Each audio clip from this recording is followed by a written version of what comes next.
Hello friends, welcome to my YouTube channel education for all. तो स्वागत है आपका हमारे YouTube channel education for all में। तो चलिए आज की वीडियो में कुछ नया लेकर आए हैं जो आपके लिए काफ़ी इम्पोर्टेंट और काफ़ी महत्वपूर्ण रहने वाला है। तो मैं यहाँ पे कोशिश करूँगी कि आपको काफ़ी अच्छे ढंग से और काफ़ी सिंपल रूप में आपको समझ में आए, ताकि आप इस चीज़ को एग्ज़ाम में बहुत ही ईजिली रिप्रेजेंट कर सको, आप एग्ज़ाम में इस चीज़ को इजीली लिख सको। तो चल आज की वीडियो में हम देखने वाले हैं एपिस्टेमोलॉजी ऑफ इंडियन फिलोसफीज, भारतीय दर्शन की ज्ञान मीमांसा। ये हमारा भारतीय दर्शन है क्या? तो चलिए सबसे पहले देखते हैं भारतीय दर्शन हमारा है क्या। तो भारतीय दर्शन को दो भागों में बांटा गया है। एक है हमारा आस्तिक दर्शन, दूसरा है नास्तिक दर्शन।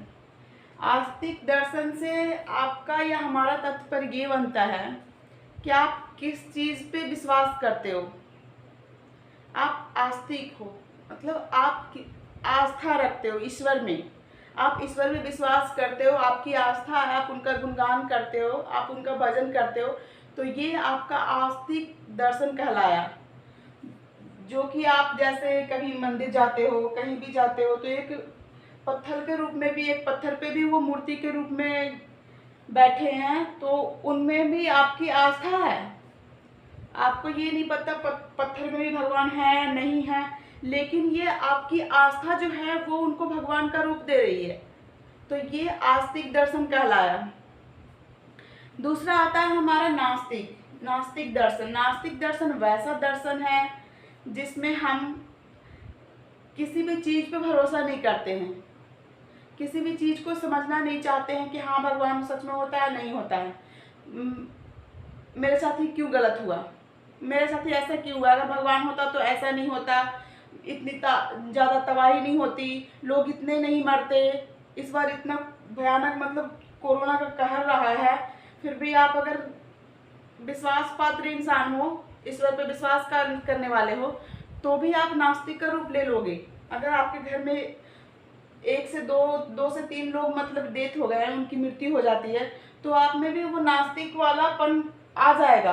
तो वो क्या है कि वैसे इंसान, वैसे व्यक्ति जो ईश्वर में विश्वास बिल्कुल भी नहीं रखते हैं, वैसे हम उन्हें नास्तिक कह सकते हैं। उस चीज़ को हम नास्तिक दर्शन बोल सकते हैं, जिन्हें ईश्वर में विश्वास बिल्कुल भी ना हो।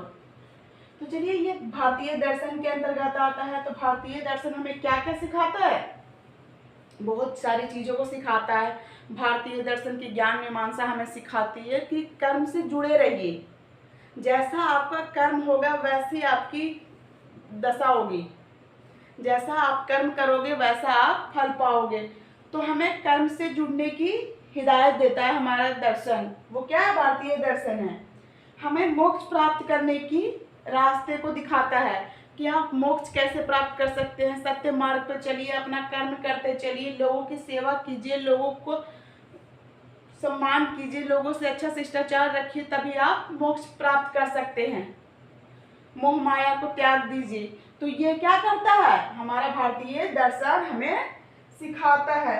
हमें सिखाता है कि कैसे हम भूतकाल में आस्था रख सकते हैं, पुनर्जन्म में आस्था रख सकते हैं, और अपने अध्यात्म में क्या है, आध्यात्मिकता कैसे प्राप्त कर सकते हैं, हम अपने अध्यात्म की ओर कैसे जा सकते हैं, किस तरह आत्म से परमात्मा में समर्पण कर सकते हैं, किस तरह हम आत्म से परमात्मा को प्राप्त कर सकते हैं। ये हमारा क्या सिखाता है? भारतीय दर्शन सिखाता है। तो चलिए आज अभी तक हमने सीखा कि भारतीय दर्शन क्या है, कितने तरह का है, इसमें क्या क्या चीज़ें आती हैं। तो भारतीय दर्शन हमें धर्म और दर्शन का चीज़ भी सिखाती है कि हमारा धर्म क्या है, हमारा धर्म का प्रचार कितना होना चाहिए, हम किस प्रकार से कर्म करेंगे, हमारा पुनर्जन्म क्या है, हम पुनर्जन्म में विश्वास करें ना करें। तो ये हमें हमारा दर्शन सिखाती है। ये हमें क्या सिखाती है? भारतीय दर्शन जो है वो सारी चीज़ों को सिखाती है कि हमें कर्म करते रहना चाहिए, हमें भूत की चीज़ों को भी ध्यान में रखना चाहिए, जो हमने किया है उसे भी, जो हमारा होने वाला है उसे भी ध्यान में रखना चाहिए, हमारा पुनर्जन्म से भी हमारा नाता रिश्ता है तो उसे भी हमें क्या करना चाहिए? ध्यान में रखना चाहिए। तो चलिए ये हमारा भारतीय दर्शन हुआ। तो भारतीय दर्शन को दो भागों में बांटा गया है। फर्स्ट तो है हमारा सांख्य दर्शन, दूसरा है वेदांत दर्शन। तो आज के सेशन में हम सिर्फ सांख्य दर्शन को ही पढ़ने वाले हैं। वेदांत दर्शन हम अगले टॉपिक में कवर करने वाले हैं, सॉरी अगले सेशन में कवर करने वाले हैं। तो आज के सेशन में आप देखिए सांख्य दर्शन होता क्या है। सांख्य दर्शन और वेदांत दर्शन ये दो दर्शन है जो भारतीय दर्शन के टाइप्स कहलाते हैं, विधि कहलाते हैं। तो चलिए सबसे पहले सांख्य दर्शन वैसा दर्शन है जिसमें संख्याओं का मेल होता है, जिसमें संख्याएं होती है, जो संख्याओं से बना हो, जिस दर्शन में संख्याओं के बारे में पढ़ा जाता हो, तो वो दर्शन हमारा क्या कहलाता है? वो दर्शन हमारा क्या कहलाता है? सांख्य दर्शन। तो इसमें हम क्या करते हैं? सांख्य दर्शन के जन्मदाता कौन कहे जाते हैं? महर्षि कपिल कहे जाते हैं। सांख्य दर्शन हमारा जो है जिसमें संख्याओं की अभिकल्पना की गई है, संख्याओं के बारे में बताया गया है, जो संख्याओं से भरा पड़ा है, उस चीज क्या था? कौन कहलाते हैं? महर्षि कपिल कहलाते हैं। सांख्य दर्शन एक ऐसा दर्शन है जो मैक्स कूलर के अनुसार हिंदुओं का मुख्य दर्शन माना जाता है। इसमें लोगों को अनुभव के आधार पर, संख्याओं के आधार पर, बल बुद्धि के आधार पर चीजों को सीखने के लिए प्रेरित किया जाता है। तो चलिए सबसे पहले हम देखते हैं कि हमारा सांख्य दर्शन का हमारी शिक्षा में क्या योगदान रहा है। तो सांख्य दर्शन हमारी शिक्षा में क्या योगदान देती है, इस वीडियो में हम देखने वाले हैं। तो सांख्य दर्शन हम सबसे पहले तो हमारे पाठ्यक्रम में हमारा बहुत ही हेल्प करता है। ये सांख्य दर्शन एक ऐसा माध्यम है जिसकी सहायता से हमारा पाठ्यक्रम आगे बढ़ता है। हम और भी चीज़ों को सीखते हैं, प्रैक्टिकली करके सीखते हैं, आगे किताबी रूप में भी समझते हैं। तो क्या करते हैं, ये उसका अभ्यास करते हैं, दिन ब दिन उसको जीवन यापन से जोड़ते हैं, शारीरिक और व्यवहारिक रूप में सीखते हैं, मानसिक कौशलों को सीखते हैं। तो ये हमारा क्या कहलाता है? पाठ्यक्रम। पाठ्यक्रम में हम सांख्य दर्शन को शामिल करके क्या करते हैं? एक ऐसा चीज बनाते हैं, एक ऐसी टेक्निक सीखते हैं सांख्य दर्शन के जरिए जिससे हम अपने जीवन यापन में, डेली बेस की ज़िंदगी में, रोज़मर्रा की ज़िंदगी में हम कुछ ऐसा सीख सके, कुछ ऐसा कर सके जिससे हम जीवन में कुछ करने की क्षमता को प्राप्त कर लें। हम ऐसे मतलब जैसे बोल सकते हो आप कि आप नकारा बैठे हो, अगर आप कुछ नहीं कर रहे हो तो आप अपना फैमिली कैसे चलाओगे? आप अपने घर दरबार या बाल बच्चों का पालन पोषण कैसे करोगे? तो ये सांख्य दर्शन हमें सिखाती है। पाठ्यक्रम के माध्यम से हम पाठ्यक्रम को पढ़ते हैं, उसके अंदर हम अपने शारीरिक और मानसिक प्रक्रियाओं का यूज करके हम अपने जीवन यापन को जीने का ढंग को सीखते हैं। तो ये हमारा सांख्य दर्शन कहलाता है, सांख्य दर्शन सिखाता है। आगे हमें हमारी मदद करता है वो शैशवावस्था में। शैशवावस्था में क्या करता है कि हमें इंद्रियां और कर्म इंद्रियों के आधार पर सिखाता है। हम इन शैशवावस्था में बच्चे इन्फेंसी काल में बहुत ही छोटे होते हैं। 0 से 2 इयर्स का काल जो होता है हमारा शैशवावस्था कहलाता है। तो ये समय ऐसा है जिसमें बच्चे देखकर ज़्यादा सीखते हैं, इंद्रियों से देखकर अनुभव करते हैं। किसी चीज़ को छू लिया, गर्म है, फिर उस चीज़ को छूना भी बंद कर देंगे। तो या फिर अपनी इंद्रियों के माध्यम से वो सीखते हैं, कर्म के आधार पर सीखते हैं, लेकिन वो चीज़ों को बहुत ज़्यादा मात्रा में कर नहीं पाते हैं। वो सिर्फ सीखते हैं हल्का फुल्का। लेकिन इस समय हमें उन्हें सिखाने पे जोर देना चाहिए, क्योंकि वो ऐसी एज है जिसमें बच्चे बहुत ज़्यादा चीज़ों को पकड़ते हैं, बहुत ज़्यादा चीज़ों को सीखते हैं। तो इस एज में भी हमें क्या करना चाहिए? अपने बच्चों को सारी चीज़ें सिखानी चाहिए। इस शैशवावस्था का काल ऐसा काल है जिसमें हम अपने बच्चों को खेल कूद के माध्यम से, शारीरिक रूप से हम उन्हें मजबूत बनाते हैं, मानसिक रूप से मजबूत बनाते हैं, और खेल कूद की प्रक्रियाओं से हम उन्हें सारी चीज़ें सिखाते हैं। हमारा अगला आता है बाल्यावस्था। बाल्यावस्था में हम अपने स्कूल में अपना पैर जमा लेते हैं। कहीं ना कहीं बच्चे बाल्यावस्था के दौरान स्कूल जाने लगते हैं, तो उस दौरान वो सभी विषयों को पढ़ते हैं, गणित पढ़ते हैं, हिंदी पढ़ते हैं, अंग्रेजी पढ़ते हैं, मतलब जो भी चीज़ें उनके क्लास में उनके पाठ्यक्रम के अनुसार पढ़ाया जाता है वो क्या करते हैं? उस चीज़ को पढ़ते हैं और अपने ज्ञान को आगे बढ़ाते हैं। अगला हमारा है किशोरावस्था। किशोरावस्था में क्या करते हैं? ये आप पढ़ रहे हैं कि सांख्य दर्शन का इसमें योगदान क्या है। इन सभी में सांख्य दर्शन का बहुत ही बड़ा योगदान है। सांख्य दर्शन ना हो तो फिर व्यक्ति आगे ना बढ़ सके। तो किशोरावस्था में भी क्या है, सांख्य दर्शन का बहुत ही बड़ा योगदान रहता है। वो मैच्योरिटी लाती है, वो परिपक्व बनाती है, ताकि वो किशोरावस्था में भी आगे बढ़ सके, अपने मन मस्तिष्क को अपने कंट्रोल में रख सके, वो उनका मन ना भटके, मतलब वो तामसिक प्रवृत्ति की ओर ना बढ़े। बच्चे किशोरावस्था में ज़्यादा भटकते हैं क्योंकि वो अपनी पढ़ाई से दूर हटना चाहते हैं, उन्हें उनका मन बेचैन रहता है, वो कहीं एक जगह कांस्टेंट नहीं रहना चाहते हैं। तो वो क्या करती है, सांख्य दर्शन उन्हें रास्ता दिखाती है, तामसिक प्रवृत्ति से सात्विक प्रवृत्ति में लाने की कोशिश करती है। तो यहाँ तक हमने सीखा कि सांख्य दर्शन का हमारे शिक्षा में क्या योगदान है। तो चलिए, हमारा योगदान पूरा होता है। अब बढ़ते हैं हम सांख्य दर्शन के अनुसार शिक्षा का क्या उद्देश्य है। वन बाई वन समझेंगे सांख्य दर्शन के अनुसार शिक्षा का क्या उद्देश्य है।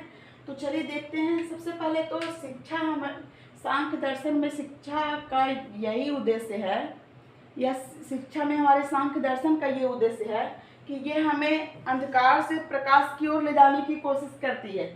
ये हमें अंधकार से प्रकाश की ओर ले जाती है, हमें गलत रास्ते से अच्छे मार्ग की ओर प्रशस्त करती है, सिखलाती है कि हाँ, आप गलत रास्ते पर जा रहे हो, ऐसा आपको नहीं करना चाहिए, आप चोरी मत करो, ये गलत रास्ता है, बुरा काम है। लोगों को इज्जत से बात करो, इज्जत दो, उनको सम्मान दो, तभी वो आपको भी सम्मान की नज़रिए से देखेंगे। तो ये क्या कहलाता है, ये क्या करता है, सांख्य दर्शन इस चीज़ में हमारी मदद करता है। जो हम शिक्षा लेते हैं, जो हम शिक्षा ग्रहण करते हैं, उसमें क्या करता है सांख्य दर्शन, हमारी हेल्प कराता है, हमारी मदद करता है, वो हमें गलत रास्ते से अच्छे मार्ग की ओर लेकर जाता है। फिर हमें क्या करता है, वो मुक्ति अपनाने का, मुक्ति प्राप्त करने का मार्ग दिखाता है। वो हमें क्या करता है, मुक्ति प्राप्त करने का मार्ग दिखाता है। उसमें हम सिखाता है कि आप मुक्ति किस प्रकार प्राप्त कर सकते हैं। आप अगर गलत रास्ते पर चल रहे हैं तो अब आप अपने गलत रास्ते को छोड़ दीजिए और अच्छे मार्ग को अपनाइए। आप चीज़ों को अच्छा कर सकते हैं, आप भी अपनी मतलब गलतियों को सुधार सकते हैं। तो ये हमें मुक्ति प्राप्त करने का मार्ग दर्शाती है, मार्ग को सिखाती है। कि ये हमें सिखलाती है कि आप शारीरिक, मानसिक और बौद्धिक रूप से कैसे आगे बढ़ सकते हैं। तो इसमें सांख्य दर्शन हमारी मदद करती है, शिक्षा में हमारी मदद करती है कि बच्चे शारीरिक, मानसिक और बौद्धिक रूप से आगे बढ़ सके, तभी वो किसी चीज़ को, अनुभव को जल्दी प्राप्त कर पाएंगे, किसी चीज़ को जल्दी सीख सकते हैं। सांख्य दर्शन के अनुसार शिक्षा क्या करती है, शिक्षा में हमारा क्या उद्देश्य बनता है, क्या हमारा मार्ग प्रशस्त करती है। ये देखिए, सांख्य दर्शन सिखलाती है कि आप तामसिक प्रवृत्ति में ना जाएं, अत्यधिक क्रोध ना करें, गलत रास्ते पे ना जाएं, गलत वीडियोस ना देखें, या गलत वीडियो से हमारा तात्पर्य है मतलब वैसे भी तामसिक कार्य ना करें जिसमें आप शारीरिक, मानसिक और बौद्धिक रूप से भी कमज़ोर होते जा रहे हो। आप अपने आप में मुक्ति का मार्ग को खोते जा रहे हैं, तो वैसे कार्य को आप नहीं कीजिए। तो इसमें आप क्या कर सकते हैं, सांख्य दर्शन का उद्देश्य है कि बच्चे को या किसी भी व्यक्ति को गलत रास्ते से हटाकर अच्छे मार्ग पर लाती है, उन्हें तामसिक प्रवृत्ति से सात्विक प्रवृत्ति में बदलती है, वो उन्हें सात्विक प्रवृत्ति देती है। अब हम पढ़ने वाले हैं सांख्य दर्शन की विधियां। सांख्य दर्शन की विधियां क्या क्या हैं, सांख्य दर्शन में आप कैसे कैसे सीखते हो, सांख्य दर्शन में आप अवलोकन करते हो, अनुभव करते हो, प्रत्यक्षीकरण करते हो, चीज़ों को करके सीखते हो, कहीं पे आपको कुछ मिला तो आप उस पर थेसिस किए, सोच विचार करते हो, समझ बनाते हो, ज्ञान, बोध, संश्लेषण, विश्लेषण, ये सारी क्रियाएं, मूल्यांकन, ये सारी क्रियाएं जो होती हैं, उन सभी क्रियाओं से आप गुजरते हो, चीज़ों को करके देखते हो, प्रत्यक्ष रूप से सीखते हो, अनुभव करते हो। सांख्य दर्शन आपको जीवन में आगे बढ़ने का रास्ता सिखाती है। तो ये क्या है, सांख्य दर्शन को प्राप्त करने की विधियां हैं। जिस अनुसार से आप करके सीखोगे, अनुभव करोगे, तो उस तरह से आप सांख्य दर्शन की क्या कर सकते हो, चीज़ों को आराम से सीख सकते हो। सांख्य दर्शन में आप अच्छे बुरे चीज़ों को समझ सकते हो, क्या क्या सही है, क्या गलत है, क्या आपको करना चाहिए, नहीं करना चाहिए, इस चीज़ को आप देख सकते हो। तो चलिए यहाँ तक हमने देख लिया कि सांख्य दर्शन में हम किस प्रकार से किस विधि को अपनाकर आगे बढ़ सकते हैं। तो अब देखते हैं सांख्य दर्शन का क्या महत्व है। सांख्य दर्शन का बहुत ही महत्व है। अगर सांख्य दर्शन आपके पास है, आप उस चीज़ को सीख रहे हो, तभी आप हर एक क्षेत्र में आगे बढ़ रहे हो। चाहे वो गणित का क्षेत्र हो, शिक्षा का क्षेत्र हो, व्यवहार का क्षेत्र हो, या फिर आप मतलब सामाजिक मामले हो, हर क्षेत्र में आपको सांख्य दर्शन क्या करती है, मदद करती है।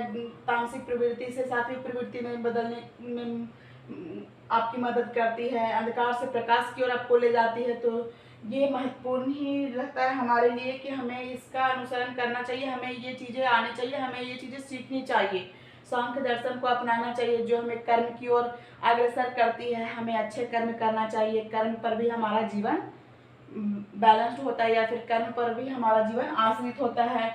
हमें अच्छे कर्म करना चाहिए, पिछली चीज़ों को भी याद रखनी चाहिए कि हमने क्या बुराइयां की है, उस चीज़ को मिटाने में हमारी क्या मदद कर सकती है, हम अपनी बुराइयों से अब अच्छे मार्ग पर कैसे आ सकते हैं। इस चीज़ का अनुसरण करने में, इस चीज़ को दूर हटाने में क्या हमारे सांख्य दर्शन बहुत ही महत्वपूर्ण भूमिका निभाती है।